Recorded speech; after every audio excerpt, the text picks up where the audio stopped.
Oke, assalamualaikum warahmatullahi wabarakatuh. Masih dengan saya Muhammad Zaini Husin dari SMK Kesuma Margo Yosopati, di mana saya sendiri mengampu mapel PMKR pemilihan mesin kendaraan ringan. Oke, untuk hari ini saya akan membahas mengenai sistem pelumas. Tujuan pembuatan video ini yaitu agar siswa dari SMK bisa memahami apa fungsi dan apa sistem pelumas tersebut. Dan nanti ketika siswa mengetahui fungsi dan bagian-bagian dari sistem pelumas tersebut, siswa dapat mensimulasikan ataupun menyimpulkan apa tujuan dari video ini tadi. Oke, kita masuk ke materi aja ya.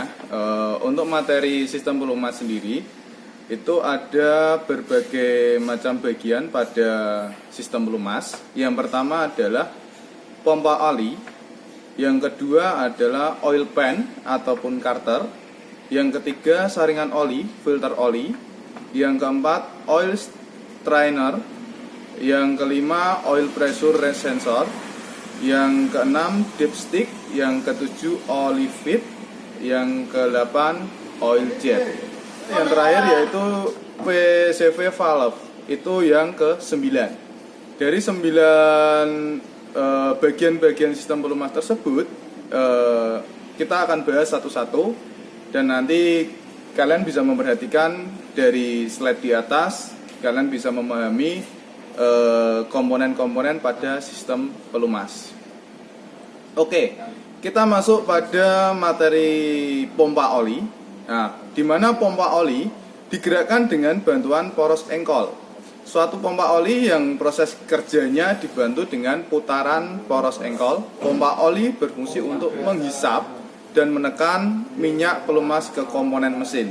Nah, jadi ketika pompa oli itu dikerjakan, tujuannya apa? Agar oli tersebut bisa melumasi bagian-bagian pada mesin, termasuk komponen-komponen yang lain. Oke, lanjut. Yang kedua yaitu oil pan ataupun carter. Oil pan itu sendiri yaitu tempat di mana oli ditampung ataupun bisa dikatakan dengan bak oli. Nah, mungkin dari kalian semua banyak yang sudah mengetahui oil pan tersebut itu apa, tidak perlu saya jelaskan lagi.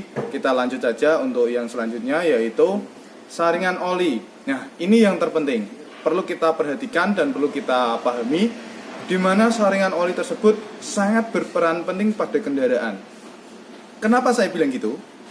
Nah, ketika saringan oli tidak lagi dikatakan bersih ataupun tidak lagi dikatakan baik, maka oli yang dianggap secara kategori normal itu sudah tidak bisa lagi dikatakan kategori normal. Karena apa? Saringan tersebut sudah rusak, dan oli dari hasil saringan tersebut akan mengalami kotor. Nah, ketika oli sudah mengalami kekotoran, apa yang akan terjadi? Yaitu pelumasan pada komponen-komponen lain akan menjadi tidak sempurna, karena terjadi banyaknya kotoran di dalam oli tersebut. Dan dampak apa yang akan terjadi? Yaitu rusaknya komponen yang lain, karena pelumas pada oli sudah mengalami kotor. Kita lanjut, ada oil strainer. Nah, oil strainer ataupun disebut juga saringan kasar. Ini hampir sama dengan yang tadi, yaitu saringan oli. Di mana saringan oli sini adalah penyaringan awal, saringan kasar. Jadi masih ada dua fungsi, yaitu saringan halus dengan saringan kasar, harus kita perhatikan. Nah, terus selanjutnya adalah oil pressure sensor, yang mana dia mendeteksi tekanan oli mesin yang keluar dari pompa oli. Nah, sensor ini juga berhubungan dengan ECU. Nah, kita nanti akan membahas mengenai EV juga. Untuk saat ini kita pembahasannya mengenai oli. Dan nanti ketika kita pembahasan EV, kita akan membahas lagi juga mengenai oil pressure sensor. Kita lanjut, yaitu dipstick. Nah, dipstick ini untuk mengetahui volume pada oli tersebut, dimana kita bisa melihat kapasitas oli pada mesin apakah berkurang, apakah berlebihan. Kita bisa melihat dari dipstick, dan juga kita bisa melihat kekentalan pada oli. Terus selanjutnya yaitu oil feed.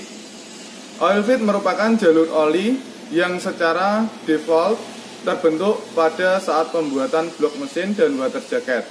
Nah, ini berfungsi untuk menghubungkan oli ke komponen di luar mesin.